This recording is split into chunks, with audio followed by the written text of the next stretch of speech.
A man saves a woman from a snake bite in the wilderness, only to discover she's the heir to a fortune and now refuses to leave his side.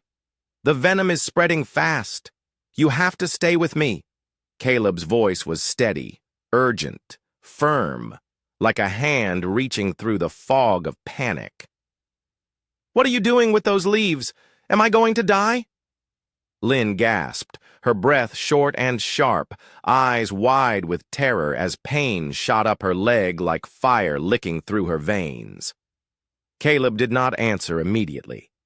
His hands moved with practiced precision, crushing the dark green leaves between his fingers until they bled a pungent, earthy sap. He pressed them against the puncture wound just above her ankle, where the snake had struck with terrifying speed only minutes earlier. "This will help slow the venom," he said. "I need you to keep your eyes on me. Do not pass out."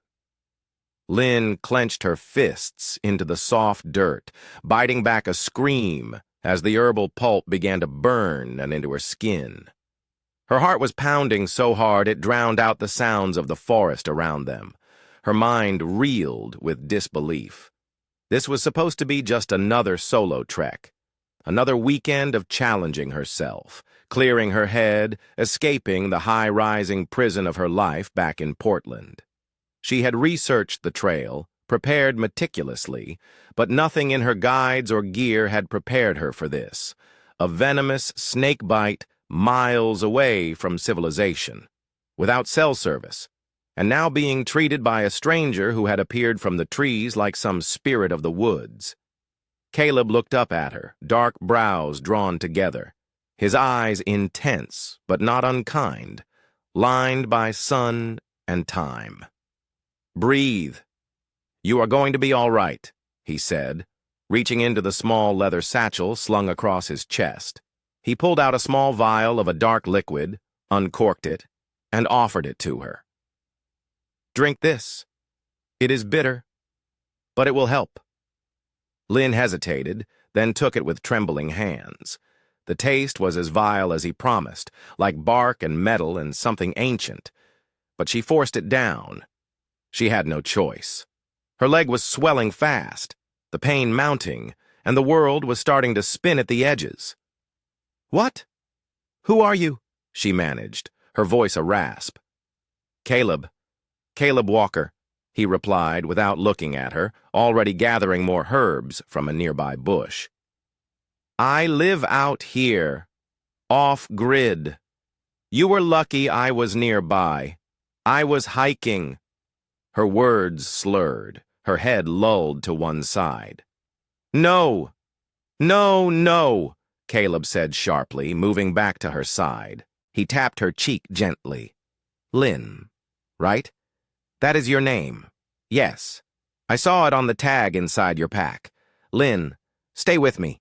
She blinked, forcing her eyes open. "You went through my stuff. To find my name. I am not a thief." His tone was dry, practical. "Now hold still. I need to make a small incision." Lynn's breath hitched. "Wait, what?" "No, no knives." "It is either this or the venom keeps spreading," Caleb said. He was already pulling a small, sterilized blade from his bag. "Just a shallow cut. I need to relieve the pressure and drain what I can. You will be all right." She whimpered as the blade touched her skin, but she did not pull away. Her hand dug into the earth, fingernails scraping bark and dirt. "I hate this. I hate this," she murmured. "I know," Caleb said, "but you are doing great." The minutes dragged on like hours. Caleb worked with focused efficiency, applying pressure, changing out the herbal pulp, wrapping her leg with a rough cloth that smelled like pine and smoke. He was calm, deliberate.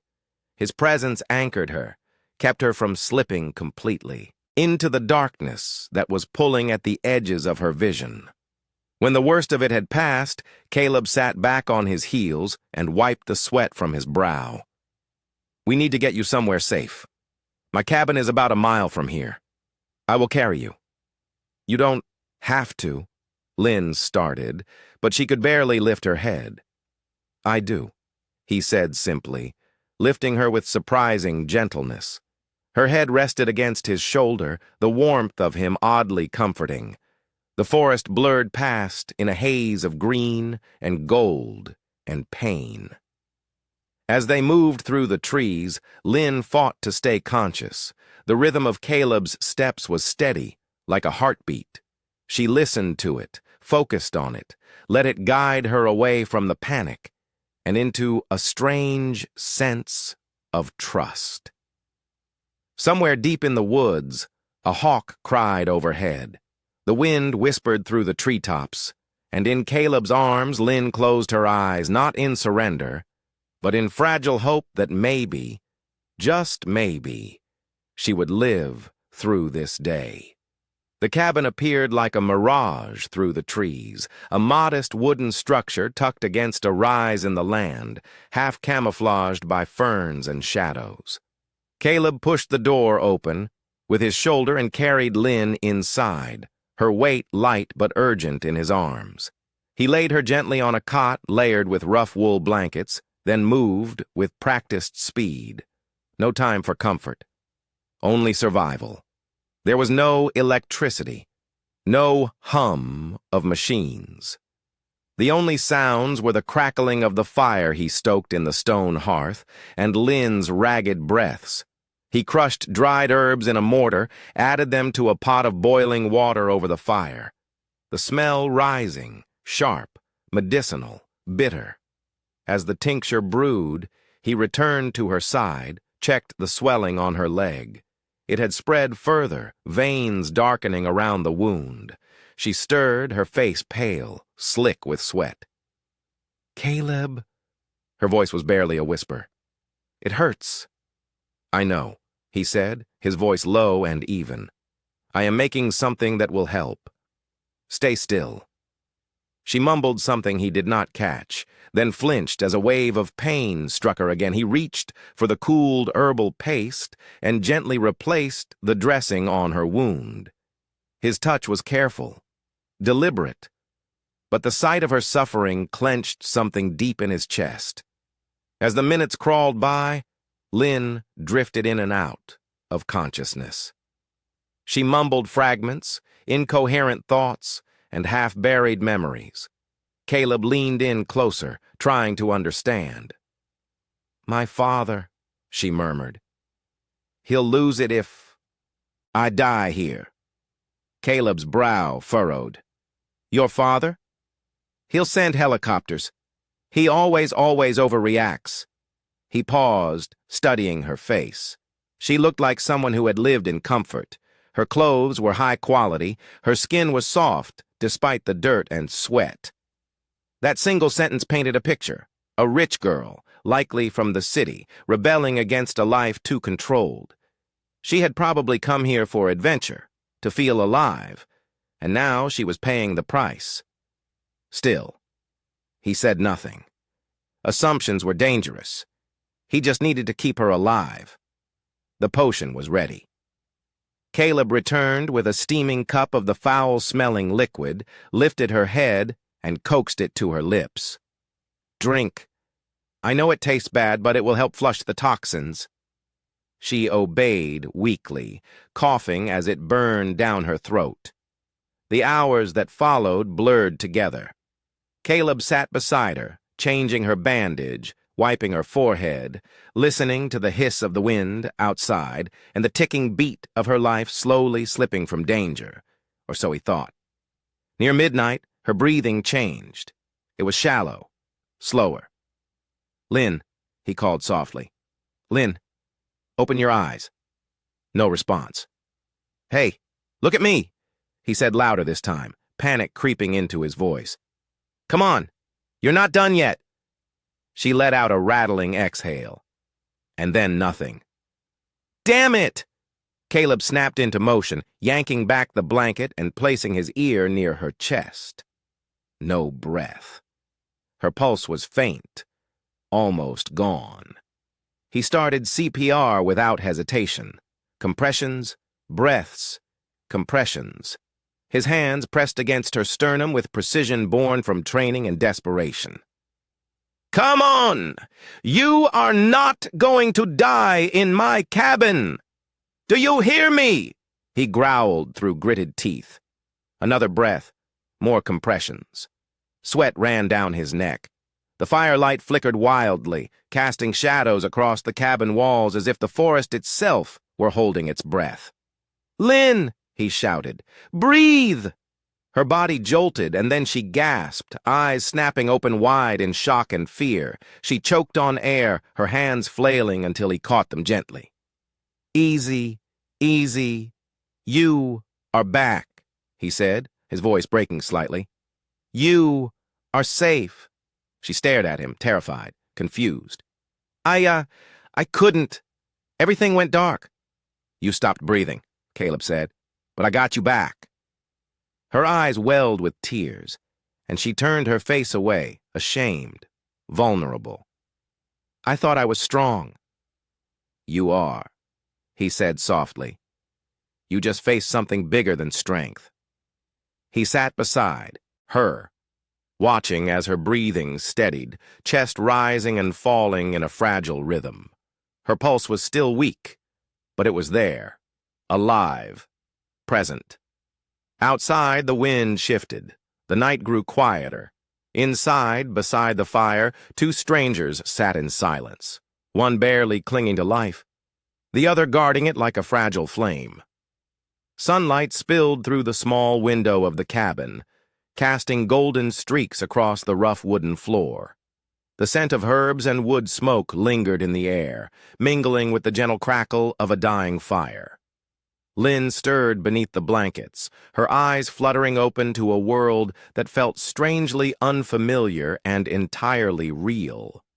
For a moment, she did not remember where she was. Then the pain in her leg returned, dull but present, anchoring her to the truth. She pushed herself up slightly, wincing, and looked around. The room was sparse but warm. Shelves lined with jars of dried leaves and roots, tools neatly arranged, books stacked haphazardly in a corner. It was primitive, yet somehow comforting. Her gaze fell on Caleb, who was sitting silently at a table near the hearth, grinding something in a mortar, his brow furrowed in quiet concentration. "You saved me," she said, her voice raspy. He looked up, calm but alert. "You scared me," he replied. "But yes, you made it." Lynn blinked, studying him. "How long have I been out?" 2 days. Fever broke last night. You're healing well, considering." She sank back into the pillows, trying to process everything. "I can't believe I'm still alive and that you used leaves and roots to do it." Caleb gave a small nod. "Nature gives us what we need, if we know how to look." There was something steadying about him, his quiet, grounded energy. Lynn watched him move. His gestures were deliberate, methodical. He was unlike anyone she had ever met. In her world, everything was rushed, optimized, scheduled. Caleb operated in a rhythm entirely his own. Over the next few days, Caleb tended to her gently but without fuss. He made herbal teas that helped her sleep, soups from foraged greens and wild mushrooms, and poultices that soothed the swelling in her leg. Lynn, still too weak to walk far, spent her hours watching the forest outside the window, listening to the wind and talking to Caleb when he would allow it. He was not talkative by nature, but slowly, cautiously, he opened up. She learned he had been a military medic. Army. He had seen things in war that never left him, the kind of wounds that live deep in the soul. After losing a fellow soldier, a close friend in a roadside bombing, Caleb had walked away from everything: city, family, noise. He bought a plot of land near the forest and built the cabin himself. "I came out here to forget," he said once, "but I stayed to remember differently." Lynn was captivated, not just by his story, but by him, his stillness, his resilience, and more than that, the unspoken kindness that seemed to guide his every action. For the first time in years, she felt something inside her quiet, not gone, but softened. "You're not what I expected," she said one morning, sitting outside the cabin, wrapped in a blanket. As Caleb chopped firewood nearby, he raised an eyebrow. "And what did you expect?" "I don't know. Some wild mountain man. You're surprisingly wise." He smiled faintly. "That's a polite way of saying I'm old." "I didn't say that." "You thought it." She laughed, the sound startling both of them. It had been days since either had heard laughter, but the peaceful rhythm they had settled into was suddenly broken one late afternoon. Lynn was alone in the cabin, dozing lightly, when a sound pulled her from sleep. A heavy rustling, leaves cracking, something large moving through the brush just beyond the clearing. She sat up, heart racing, and moved slowly to the window. A black bear. It was enormous, lumbering along the edge of the trees, sniffing the air. It moved with slow curiosity, head swaying. Lynn's breath caught. The bear was coming closer, too close. She backed away, stumbling over a stool and falling hard. The crash startled the bear. It paused, ears up. Lynn scrambled for the door, but froze, paralyzed with fear. Just then, Caleb appeared at the edge of the clearing, returning with a bundle of firewood slung over his shoulder. He saw the bear. "Drop the wood." His posture shifted immediately, calm, authoritative. "Stay inside," he said to Lynn, his voice low and commanding. She nodded, ducking behind the doorframe, peeking through a crack. Caleb moved slowly to the fire pit and grabbed a tin pan. With measured movements, he banged it against a metal pot, creating a loud clatter. He did not shout. He did not run. Just firm, rhythmic noise. The bear hesitated, then turned, lumbering back into the woods. The trees swallowed it whole. Only when the clearing was empty did Caleb lower the pan. He looked toward the cabin, saw Lynn's pale face peeking out, and gave a single nod. Later, when she could, "Breathe again," she said. "You weren't even scared."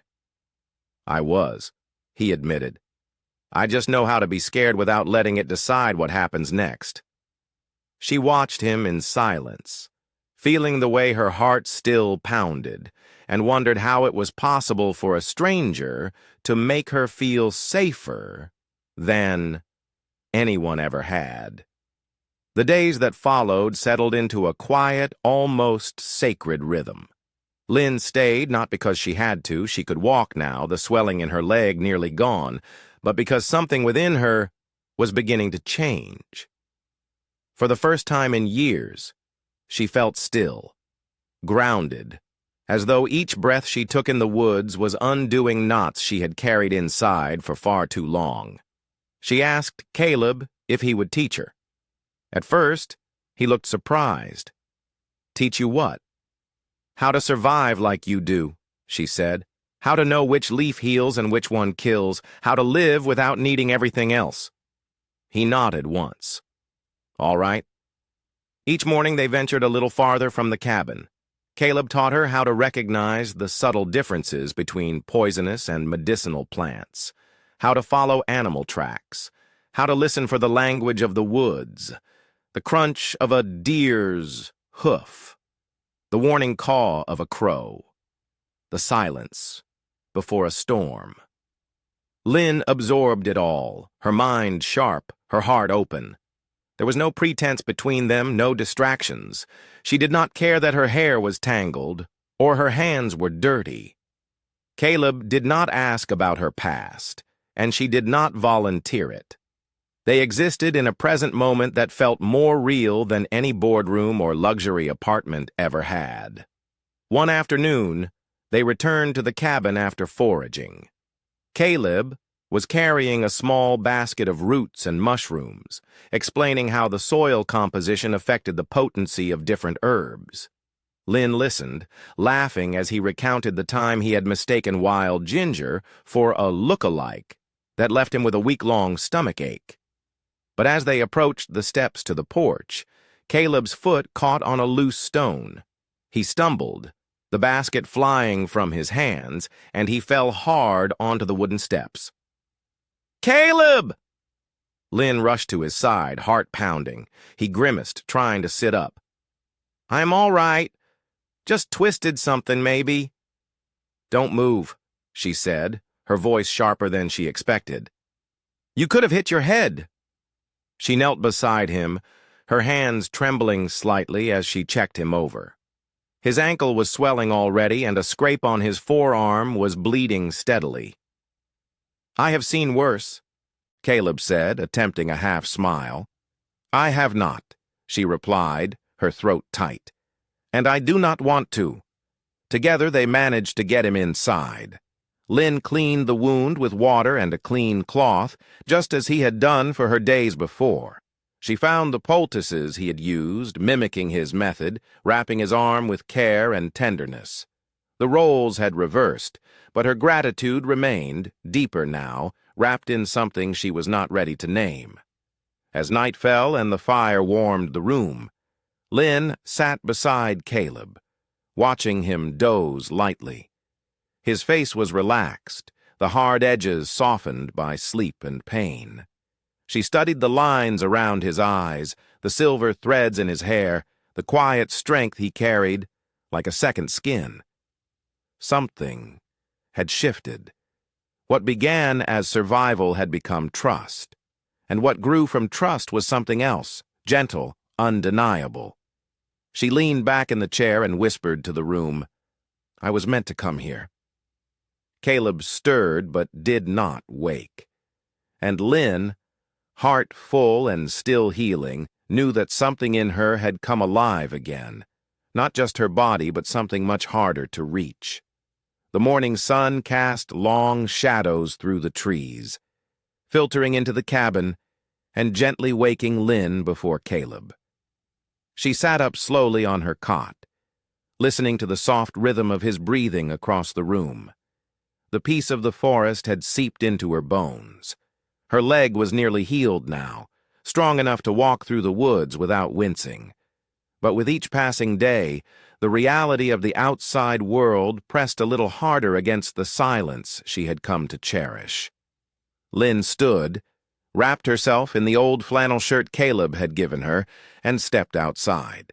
The morning was cool and alive, birds calling from the treetops, dew clinging to the tall grass. She wandered toward the edge of the clearing, her thoughts tangled. It was time.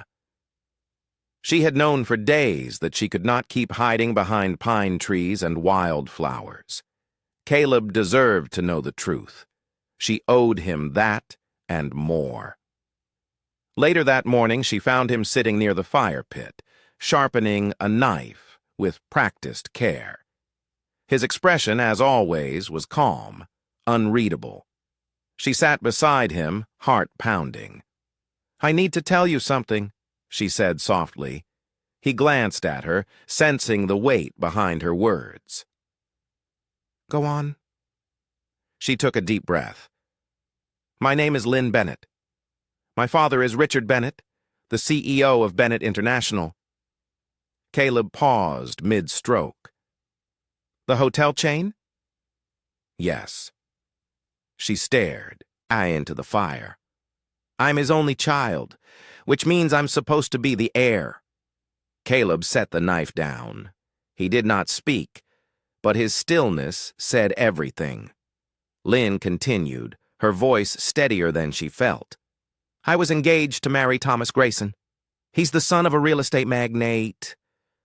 And the wedding was more about merging empires than love. I never wanted it. I never wanted any of it, not the life planned out for me. Not the name I never earned. Not the spotlight." She met his eyes. "I ran away 3 weeks before the wedding, packed a bag, turned off my phone, and disappeared into the one place I thought no one would find me. The wilderness," Caleb said quietly. The wilderness. She nodded. I just wanted to breathe, to remember who I am, when no one's watching. For a long moment, he said nothing. Then, finally, why tell me now? Because I trust you, and because I know it changes things. Caleb looked at her, really looked, and she saw the storm behind his eyes. Then he said something she did not expect. It does not change who you are. Not to me. Lynn blinked. Really? You are still the woman who fought to stay alive. The one who laughed at my old jokes and cried when I twisted my ankle. The forest does not care about your last name, and neither do I. Emotion welled up inside her, but before she could respond, a low rumble cut through the stillness. The unmistakable thump, thump of helicopter blades. Lynn's eyes widened. Caleb stood, eyes scanning the sky. No, she whispered. He turned to her. Did you leave any way for them to track you? No, nothing.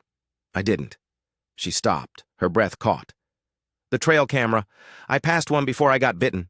My face might have triggered it. The sound grew louder, closer. Within minutes, a sleek black helicopter descended into the clearing, flattening the tall grass with its wind. Dust and leaves spun into the air. Lynn shielded her face as men in dark suits jumped out, some with radios, others calling her name. Miss Bennett! Lynn, thank God we found you! One of them ran forward, clearly the lead. Your father has been worried sick. We've had search teams out for days. Lynn's heart pounded. She looked at Caleb, whose face had hardened, neutral but distant. You're leaving, he said. I did not plan for this, she replied, tears in her eyes. I did not want to be found. The man stepped closer. We have to go. Your father is expecting you. The press is waiting for a statement. I need a minute, she said sharply. He nodded, backing away, leaving her and Caleb in a pocket of fading calm. She turned to him, reaching for his hand. I am not ready to leave. He squeezed her fingers gently. But you have to. I do not belong in that world. You do, he said softly. And maybe one day, you will find a way to belong in both. Her voice cracked. What if I do not want both? Caleb's eyes held hers. Then you decide what matters most. But you should go for now. Not because you are running, but because you are choosing. Tears slipped down her cheeks. Will you wait for me? I do not go many places, he said with a faint smile. You know where to find me. As the helicopter lifted off, Lynn looked down at the cabin, the forest, at Caleb, standing still in the clearing. She pressed a hand to the window, watching him shrink beneath the rising machine. Part of her heart stayed behind with him in the silence, the smoke, the earth. The rest was flying back into the noise of a world she had tried so hard to escape. The city felt like another planet. The moment Lynn stepped out of the helicopter onto the rooftop helipad of the Bennett International Headquarters, the world rushed at her, flashing cameras, security team, staff members in crisp suits, and the distant hum of traffic below. She blinked beneath the bright sky, her skin still smelling faintly of pine and smoke. The noise, the pace, the sheer weight of it all made her stomach twist. She was escorted into the penthouse suite where her father lay in a hospital bed, temporarily moved to the office for comfort and familiarity. Lynn, his voice cracked with emotion. You came back. She sat beside him, taking his hand gently. I had to. You had the world in chaos, disappearing like that. You made headlines across the globe, he said with a raspy chuckle. I know, she said softly. But I had to disappear to find myself. He looked at her, really looked, as if seeing her anew. I need you to take over, Lynn. I built this company for you. Everything, every deal, Every late night, every sacrifice was so you would never have to struggle. She swallowed. Dad, I know what this company means to you. I respect what you built, but I cannot be who you want me to be. You have no idea how hard this world can be without power, he said. I do, she replied. I lived without power, and for the first time, I found peace. He tried to argue, but she gently squeezed his hand. I'm not abandoning the family. I'm just not becoming someone I never chose to be. The next days were a blur of meetings, offers, media speculation. Lynn remained calm. She reviewed her inheritance, her holdings, and what her role would entail. Then, without warning, she began redirecting assets, establishing a new trust to support forest conservation efforts, launching a fund to provide environmental education for underprivileged youth, and donating large portions of her fortune to wilderness rescue services.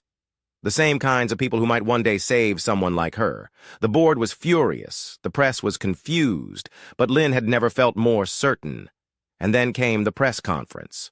She stood before a sea of cameras. Her image was projected on screens. Her voice was poised to reach millions. Her hair was pulled back simply. Her clothing was modest, but elegant. There was no PR handler, no teleprompter, just her. Thank you all for coming, she began. I know there's been a great deal of speculation about my disappearance, my return, and my future with Bennett International. She paused, inhaling. For years, I followed a path that was paved for me before I was old enough to walk. I attended the best schools, wore the right clothes, shook the right hands, and for a long time, I thought that was enough. But I was wrong. Cameras clicked furiously. Whispers rippled across the room. 3 weeks ago, I was lost in the Oregon wilderness. I nearly died, and I was saved not by technology, not by privilege, but by a man who lives simply and understands the value of life beyond profit. He reminded me that we are not measured by what we own, but by what we protect. Her voice grew stronger. I am stepping down from any executive position within Bennett International. I will not lead the company. I will not inherit the throne I never wanted. Instead, I am choosing to dedicate my life to something I believe in, protecting the natural world that saved mine. Reporters gasped. Some stood, others fired questions. Lynn held up a hand. I have redirected a significant portion of my inheritance into a foundation committed to preserving forests, educating the next generation, and funding wilderness rescue operations. I will not return to the boardroom.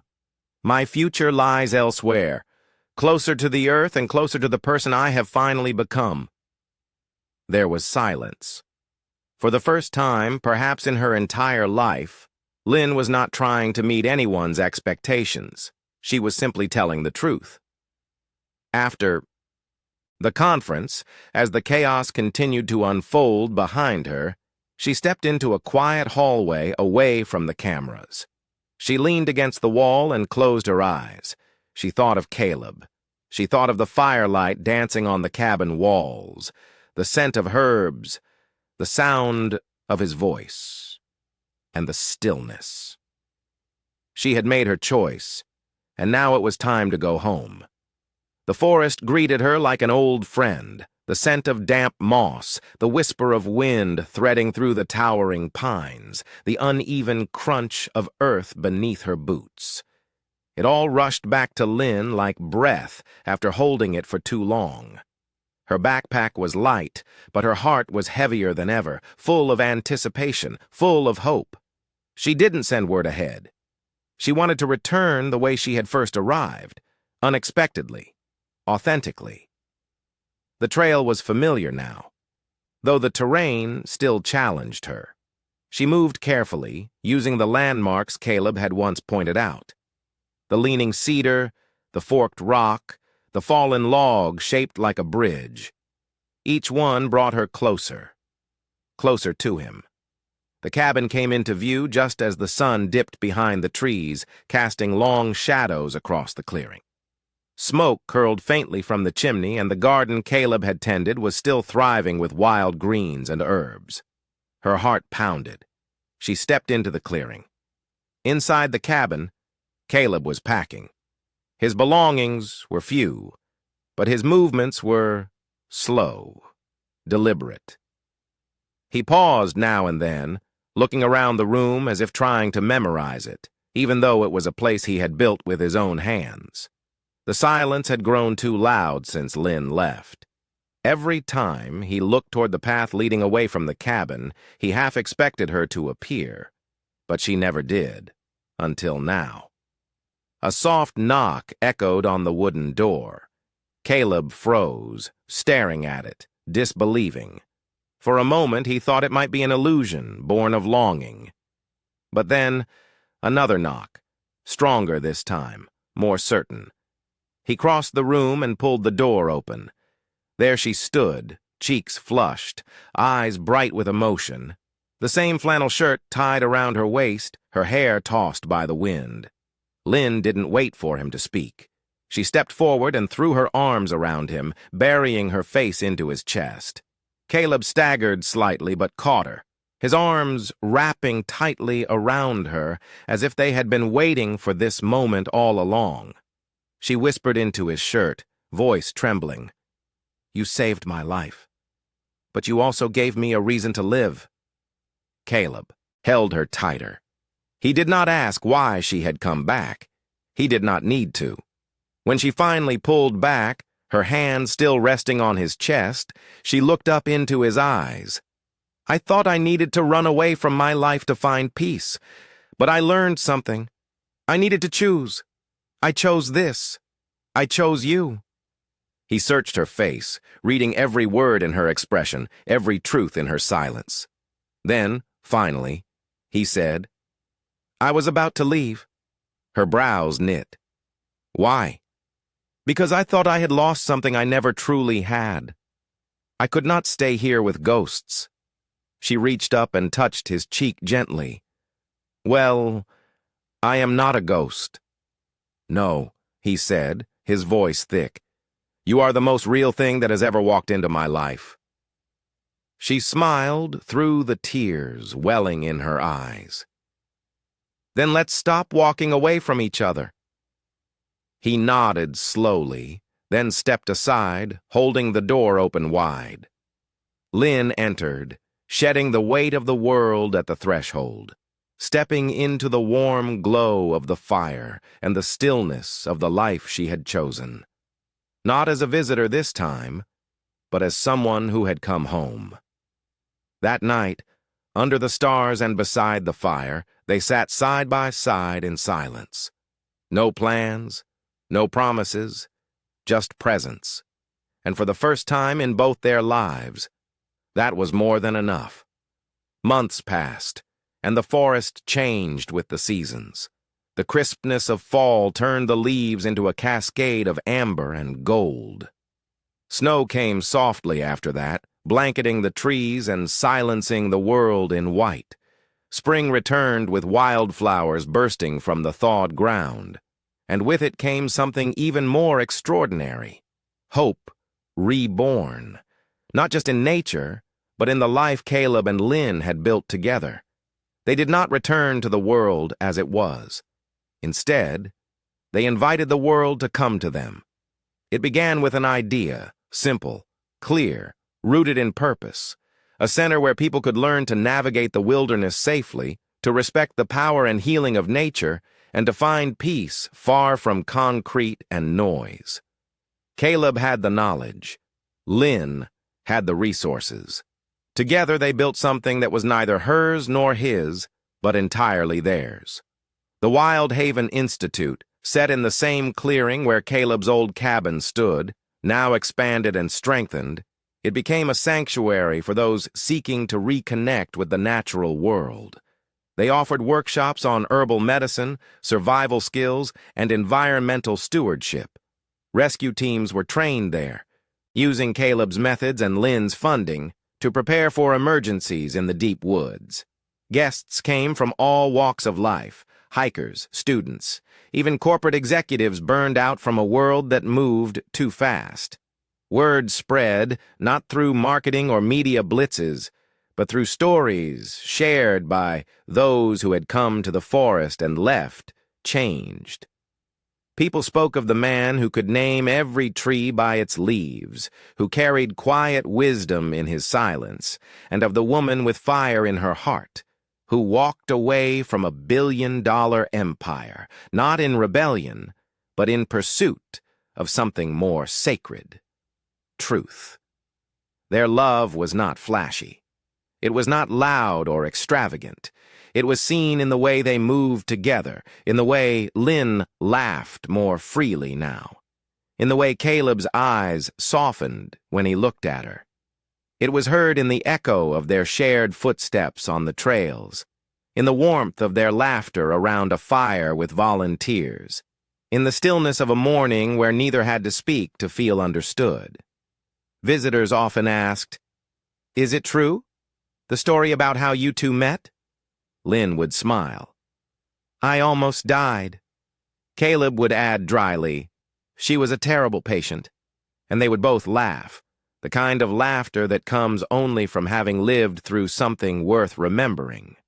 Together they taught others not just how to survive, but how to live fully, simply. And in the evenings, when the work was done, and the sky turned shades of lavender and rose, Lynn and Caleb would walk the trail behind their home, hand in hand, their fingers interlaced like the roots of the trees around them. Separate, but always connected. On one such evening they reached their favorite spot, a rise overlooking the valley, where the last light of the day touched the treetops like gold. Lynn leaned her head on Caleb's shoulder. "Do you think we'll ever go back to the city?" He was quiet for a moment, then said, "Maybe